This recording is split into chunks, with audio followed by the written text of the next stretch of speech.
पनिया के जहाज से पलटनिया बनी अइहा पिया ले अइहा हो। ये हमारी भाभी जी भैया जी से कह रही है।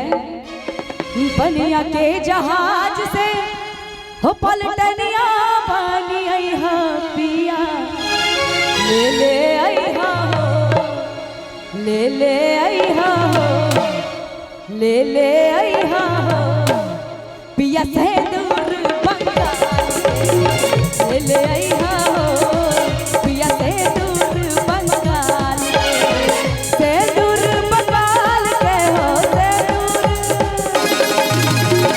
से दूर बंगाल के हो ले अइहा हो ले अइहा हो पिया से दूर बंगाल ले अइहा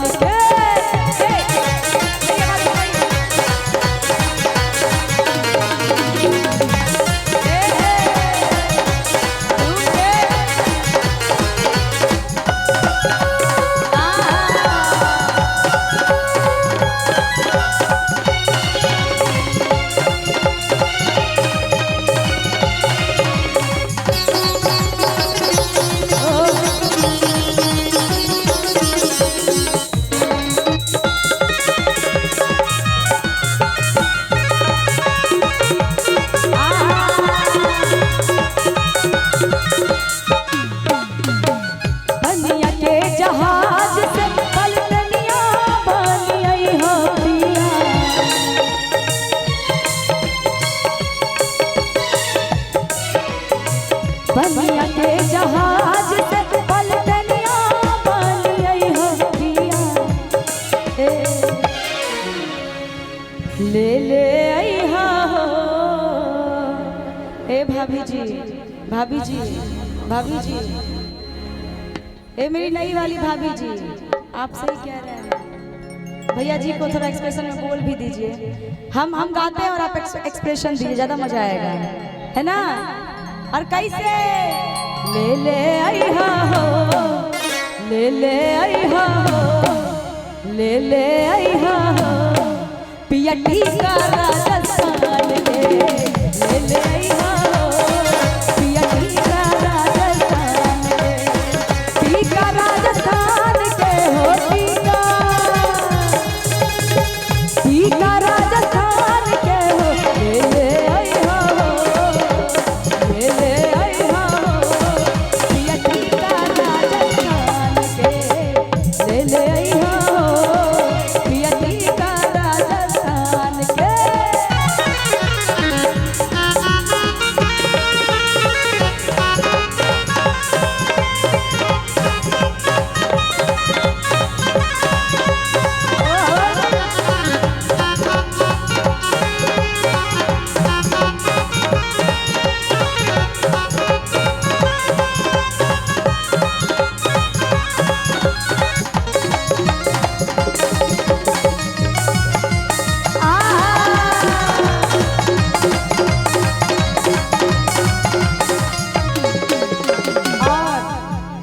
चाची जी हमारी भाभी तो कुछ नहीं कह रही है, हमारी भाभी कुछ नहीं कर रही है भैया जी से, इतनी शर्मा रही है। हाँ नहीं है, आजकल पता है कल हम प्रोग्राम करने गए थे एक जगह, हमारी सड़ी है तो वहाँ की भाभी तो नहीं शर्मा, उनका भी रिसेप्शन नहीं था, एकदम जम के डांस की है।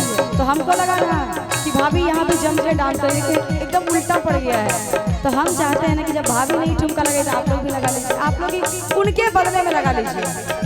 हाँ उनके बदले में लगा लीजिए, है ना। आपकी बहू हुई ना तो सास तो लगा ही सकती है बहू के लिए ठुमका। हाँ गोतनी है तो और खुशी की बात है, और जम के ठुमका लगाइए, है ना। हाँ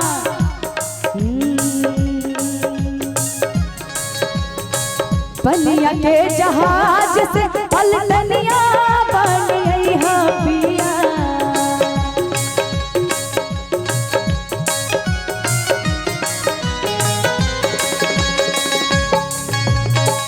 पनिया के जहाज से पलटनिया बनी अइहा पिया ले अइहा हो। और कैसे ले अइहा हो एक बार कमर पे हाथ रखिए ना सब, बड़ा मजा आएगा। चाची जी, ये पीला वाली साड़ी वाली जी चाची जी, ए कमर पे एक बार हाथ रखिए ना, शर्माइए नहीं, सब अपने लोग हैं, है ना, नहीं ना शर्माइएगा। हमारी भवानी चाची, सुधा चाची किधर गई? सुधा चाची किधर गई? हाँ सामने में है। सबके चेहरे मिलते जुलते यहाँ पे लग रहे हैं, पता नहीं क्यों। और कैसे बार ठुमका लगाइए, ले ले आइहा हो, ले ले आइहा हो, है ना, ले ले आइहा हो, ले ले आइहा हो, ले ले आइहा हो। सिर्फ आप ही लगाएंगे, ये लोग नहीं लगाएंगे, सब लगाइए ना। ले ले आइहा हो, ले ले आइहा हो, पिया नातिया बिहार के, ले ले आइहा हो, पिया नातिया बिहार के, ले ले आइहा हो, पिया नातिया बिहार के। बनिया के जहाज से पलटनिया बनी है हो पिया, बनिया के जहाज से पलटनिया बनी है हो पिया, ले ले